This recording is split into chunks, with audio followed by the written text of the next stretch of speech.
Welcome to the Social Media Church podcast. I'm Neil Smith, joined by the founders of Share the King, Rashawn Copeland and Joshua Broome. I am so excited for today's conversation. Guys, thanks so much for joining me. Hey, I'm glad to be here. Bro, we're pumped. Man, Nils, we appreciate you, brother. Love the work you're doing, man. Yeah.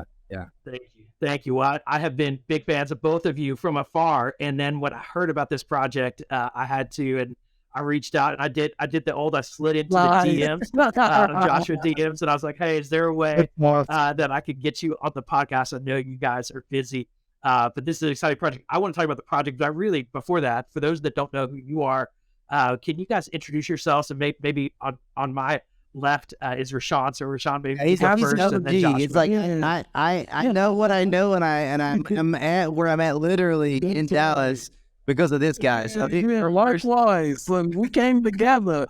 Right now. There it is. But man, such an honor to be on your show, bro. So my family, we moved up here about 6 months ago. Before I'm anything, definitely a family man, as Josh would say. That's what we believe in here. The culture is like family, bringing our families on board. So that's a big part of my life and ministry now. And outside of that, man, I was radically rescued online on social media. So like my conviction is to continually pour in online as a digital evangelist, whatever that looks like, whatever's happening online. I try to, really take that, offline and what's offline, bring it online and just live transparent in that way. But yeah, it's been exciting, bro. It's been awesome running with Joshua Broome.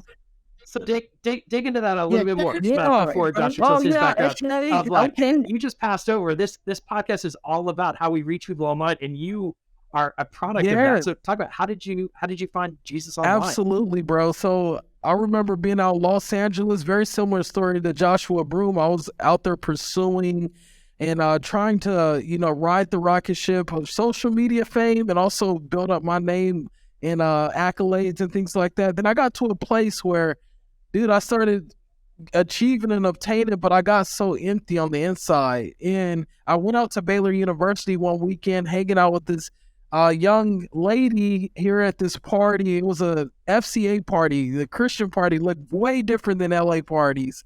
And as I'm hanging with her, she's across the room, and we began, to come together. She talks to me, but more importantly, she listened.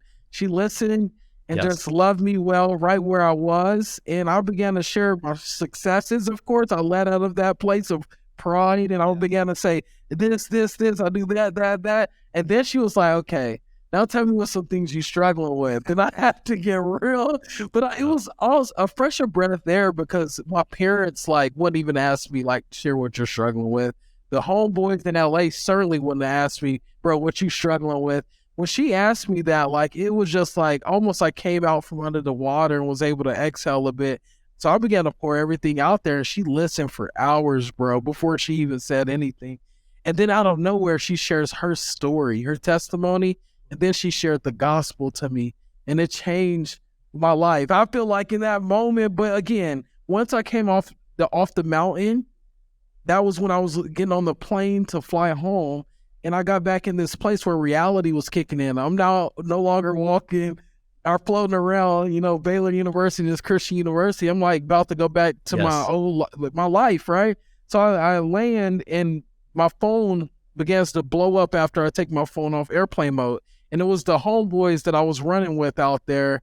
And they were basically like, hey, yo, we told your girl about this, really just slandering me. They was going off on me because they found out some, it was a lot of chaos going on in that moment. It was a lot of divisiveness and things. But here's what was wild about that is that when I found out the girl was deleting me off everything that I was in love with in LA, the girl of my dreams that I was dating, and she found out I was cheating on her, immediately I was just wrecked and I felt so hopeless. So I went home. I went down the hall. I grabbed a pistol. I became suicidal. Took it out the lockbox, walked back down the hall, got on my knees, put the pistol in my mouth, and I'm shaking and I'm sweating, my heart beating out of my chest. I put it back down, I pick it back up, put it in my mouth, and I do that several times, contemplating suicide. And it was this dark room. And I felt like there was nothing beyond this room. Like it was a black box, like nothing was beyond it. But out of nowhere, in my darkest hour, this young lady, guess who she was? From Baylor University. Genesis is reaching out through social media. And I would pick up my phone, I read it. And it was this verse that said, oh, how wide, how deep, how vast the love of God is. And nothing in all creation can separate us from this love that's found in Christ Jesus. I read it, started weeping and weeping. I gave my life to the Lord the best I knew how in that moment by crying out to him. But that is why I always go back to the power of social media, the power of digital. He'll meet you in a moment, no matter where you are. Just like that. And then how did you go from that moment to then being a digital evangelist on social media and with now millions of followers on social media? Come on. So this is what I think is just a game changer. Like, my frustration was the biggest indication of what my gift was. At that moment, what I was so frustrated with is everyone I was following on my social media channel was literally channeling in darkness into my heart, into my eyes. And I got so frustrated with that. And it really turned my heart to be able to like say, hey, I want to be like Genesis. I want to go out to be a messenger. I want to bring a message of hope of the one who gave me hope.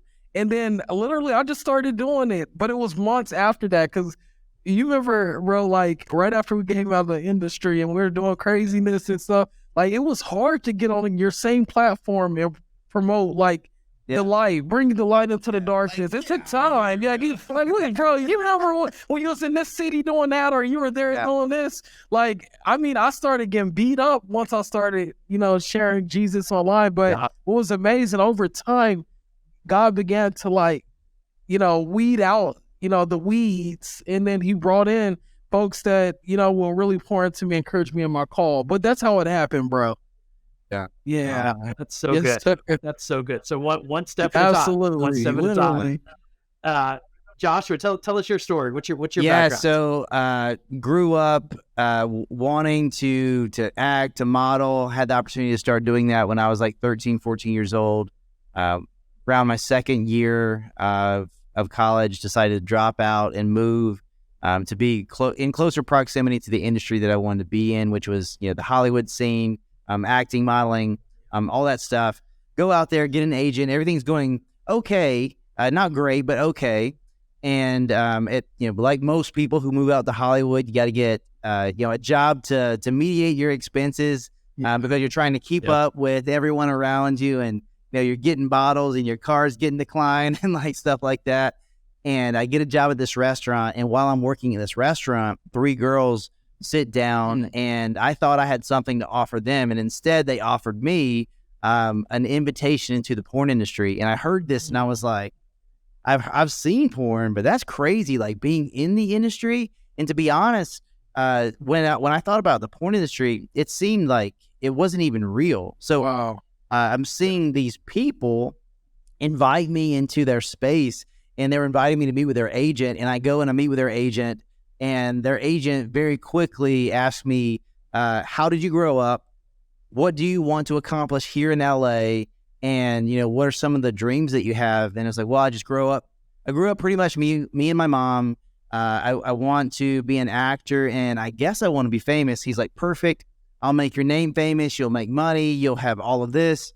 And I was like, man, being someone that didn't know who I was, I didn't have a faith. I didn't have a father. I felt like I had something to prove. Even though I was making some steps towards the dream that I have, I invalidated myself, and I didn't have any value. So I believed, well, if this person is offering me an opportunity to be the guy, maybe this is as good as I'm gonna, this is as good as it's gonna get. So I thought, well, maybe it's gonna cost me a compromise to reach the place that I wanted to get to. And I said yes to one thing, but that compromise cost me everything.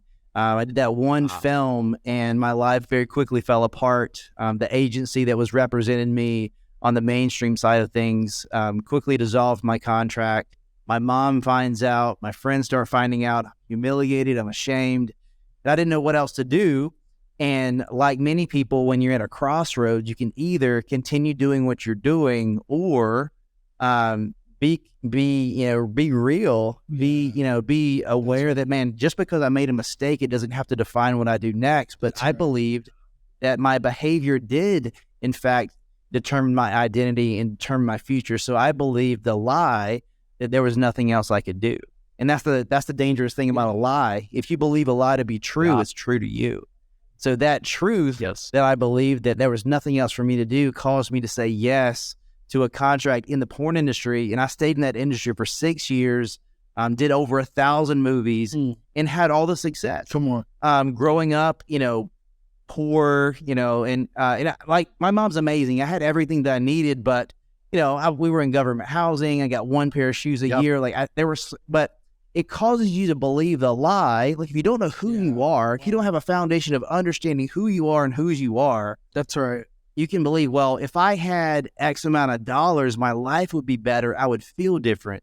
If I had a dad, I wouldn't live this way. Like all these lies. So I believed, well, if I make $1 million,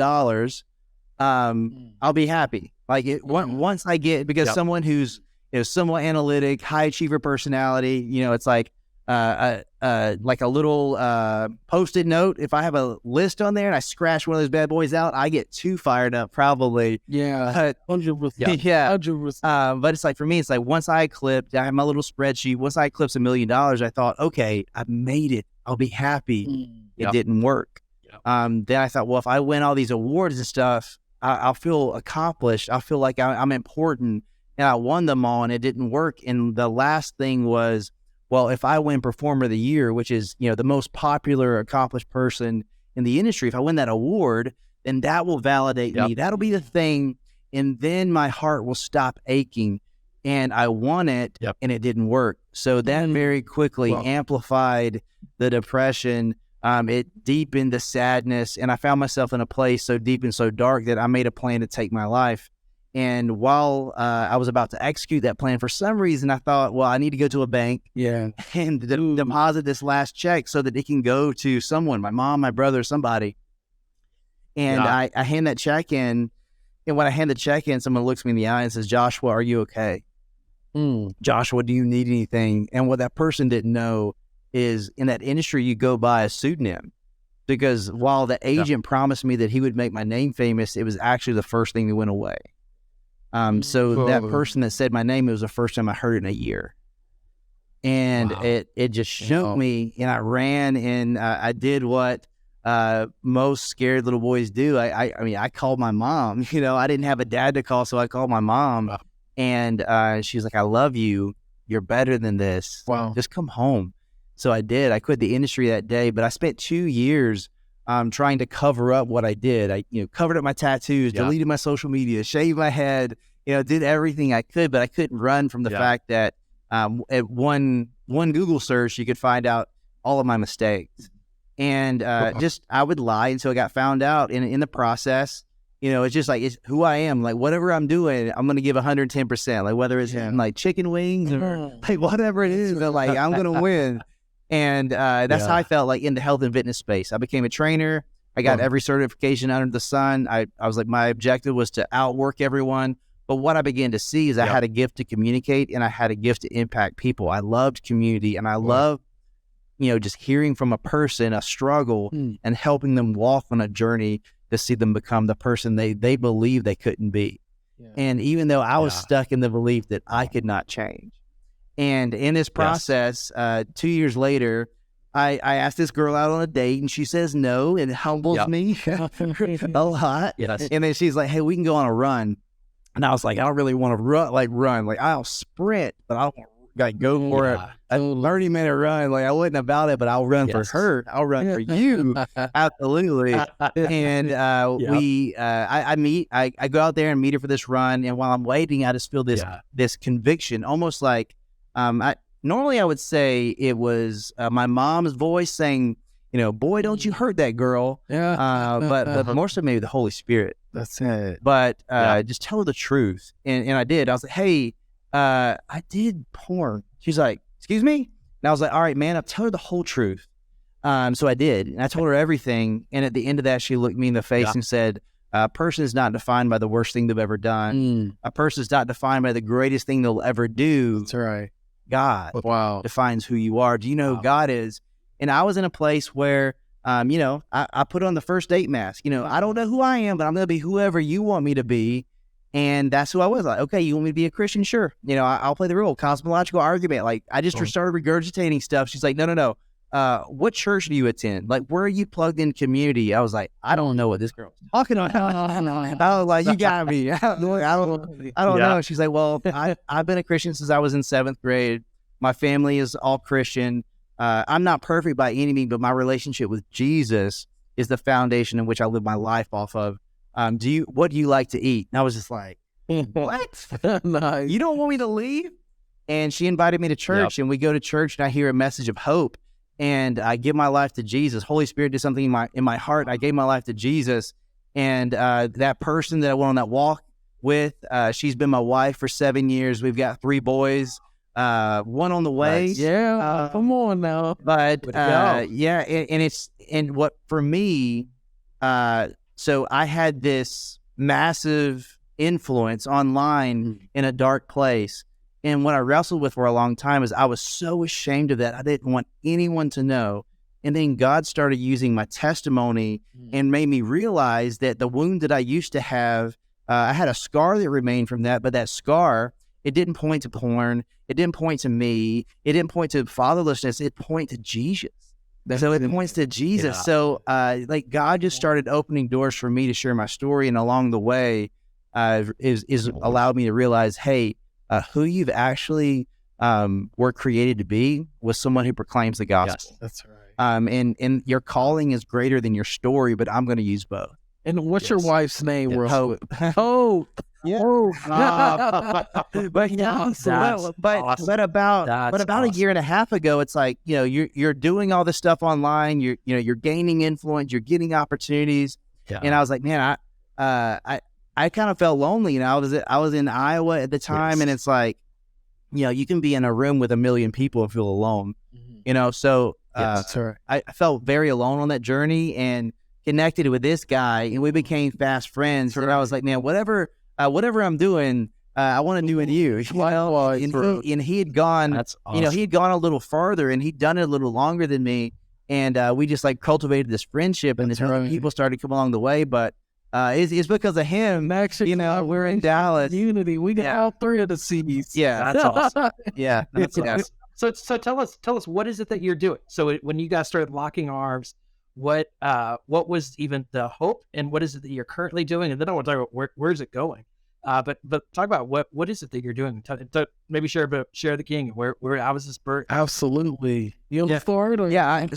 I'll start. You can carry us on. But we started coming together. It's like, hey, it's great what I'm doing. It's great what you're doing. But how can we come together to optimize the impact? And how can we, even furthermore, great. It's great that we're reaching millions of people, but are those people taking next steps? And there's a burden that comes with that, because if you proclaim the gospel to 10 million people and you don't know what happens, what good is that? Yeah. What good is a message without any action? So we started wrestling with, him posting like, hey, do you need prayer? 2,000 people saying you need prayer. I how do you do that? Weighs on your conscience. That's right. You can't pray for 2,000 people. And what's wild about it, in those comments, you would have people say, hey, I want to give my life to Jesus, or, hey, I want to take my life. And for us not to be able to have a way where we can effectively get people off the platform into a community to get help, man, I don't know what we were doing all those years, but now we're in a pathway where we're getting people together, resources, teams to be able to do this effectively. Yeah, so essentially Share the King is we're equipping people to share the King so that multitudes can come to know the King. So we're equipping people to share the gospel. So there's a level of, competence comes with that, digital strategy, self-awareness, theological competence, like best practices, cohorts. Yes. But really the functionality is that's on the discipling disciples side. So how can we disciple digital disciples digitally? How can we do that well? So that's part of it. Yeah. But really, our desire is how can we steward each and every interaction well? And we've created this ecosystem where people are then put on a journey. Like you hear content, and there's always a bridge to somewhere else. Whether like you need prayer, we're utilizing AI to go into messaging where it's like, if you need prayer, we're going to connect you with prayer. If you want to go deeper in your discipleship journey, we're going to connect you with someone. If you need curriculum from pornography, we developed helpmebefree.com. So there's a step, and there's a place where we're wanting people to live. So now it's like that next step, and we're in the process of now is how do we create a digital community where people can go from A to B and then continue on their next step. So that's what Share the King is. It's equipping people to share the gospel on a digital landscape. And then in addition to that, how can we steward each and every interaction with people so that they can grow deeper in their understanding of who Jesus is? That's right. Amazing. So if people come in, do they pay you, or how do how does this work? What do they how do they get that coaching? Yeah, so actually they do not pay. Not at all. And in some cases there's a monetization aspect on their end, because we want to elevate people and further their platform, not take anything from them. So that's the beauty of the cohorts, where the cohorts are people. You're generally operating in the same place. Like maybe like someone's like more entrepreneurial. Maybe you're someone that's like operating in the church space. Maybe you're someone like both of us, kind of like you got one foot in, you're speaking in churches. You're passionate about sharing the gospel, but also there's a high component of understanding digital strategy and how do I optimize social media to reach people with the gospel. So all those cohorts, that's the way it works. But really, our initial intention was there to be two pathways: know the King or share the King. Either we want to help you grow into a deeper understanding of who Jesus is, so that you can know who you are. Or you know that, and then you're called to do what? You're called to go and make disciples, and we want to equip you to do that. Yeah, absolutely. I love it. Well, and so I want to get to how church is going to be involved. I want to talk strategy though for a minute. If you were to advise both of you, if you were to advise churches, like here's where churches are missing it when it comes to social media. What's one thing or one just tweak that you would really just say, I see churches missing this opportunity over and over? Well, I would just say you would miss. I mean, he knows way more than I know. He's the guy. He's the guy. He's that guy. It's constantly changing. But I would just say that as a church with a digital footprint, if you are not doing something other than just reposting your service online, you're missing a massive opportunity to engage more people in a deeper way. So you're minimizing your value as an institution and you're not stewarding the people that God is bringing into your ecosystem. That's right. The king needs a kingdom. Yeah. That's what I'm talking about. Content is king, but consistency is key, but the community is the kingdom. You have to have people jump into a place where it goes way past the social media, like front facing, I'm swiping. Now, but we need to find a way to cultivate community. And that's one of our biggest things. Now, with these cohorts, we're internationally doing these little meetings throughout the week. You're leading Central Asia. So it's like Uzbekistan, like Azerbaijan. The opportunity that a church can have to connect with their people all across the world is insane. Not for the sake of just saying, hey, my church has this many groups across the world. But like, I'm reaching this many people. We're reaching them to where we can pour into them, empower them, equip them, and hey, send them off into their area to make an impact as well and connect them to a church as well. That's what folks like Glue and all these other ministries are coming alongside, helping us connect all these pipes. It's huge. So I would say like what I'm seeing is like a massive change. Is that instead of us trying to make everything about us and do what we can do, instead we're having conversations with different organizations like, how can we, collectively go further faster? So for us, like we work with organizations like I Am Second. He gets us, on the front end and the back end. It's like we're trying to be that middle, which I see personally as the biggest gap in missions, where I do a great job creating content, There's great opportunities to connect people into churches, but that middle ground is like creating that relational equity so that when you ask someone, hey, are you connected to a local church? Because you've heard my story. Like me personally, my life was not changed like in a moment. It was, Eugene Peterson. It's long obedience in the same direction. That's right. And that was not something I decided to do. It was someone that knew more than me, that loved me enough to tell me the truth, to break me like a wild steed. Because I was so set in my ways, and I thought, man, I'm too broken. I can't do this. Yeah. And between the Holy Spirit and people willing to spend the time with me to pour into me, I started seeing myself differently, and then I started taking the Bible seriously, and my life was transformed. So it was discipleship. Done for a long time, and being committed to, being consistent. That's right. So that's what we want for people. That's right. I hear it's hard all up in that. I think of like your average church. I mean, some of them probably are, trying their best to really be effective online. And what we always go back to is one of the bigger problems with the bigger organizations. They were putting a lot of money towards Google ads. And we noticed like, hey, that wasn't working for them, especially on the conversion side. And what we were able to find out is that like when you have an influencer or a person help, bridge the gap, because people are drawn to people, like it literally changes everything. Yeah. So on a church level, have your pastor jump on the social media, have volunteers jump on the social media, sharing devos, couples doing it, because people are really drawn to people.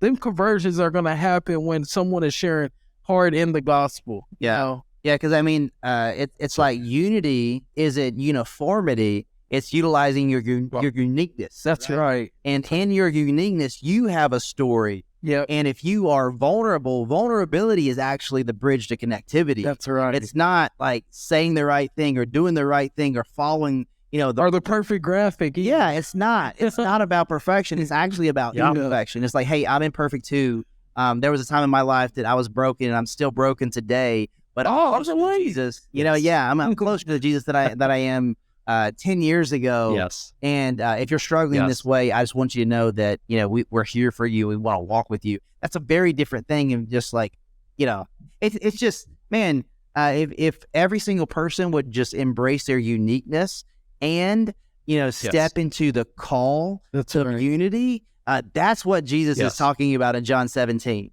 Yeah, 100%. It's so good. It's so good. That's gold. I mean, I feel like there were probably 20 different gold nuggets in that for churches to take away. I think one of the big ones that I took away is don't just use your Sunday sermon as your only piece of content. People connect to people more than they connect to organizations. I think leading into who you are as a ministry leader. And at the end of the day, church is not about a building or a name. It's about in the congregation. So I think there's so many layers. We're gonna pull a lot of clips out of that. I have no doubt.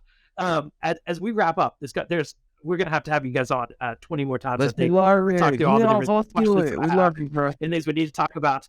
But for church leaders in particular, how can they engage with what you're doing? How can they support what you're doing?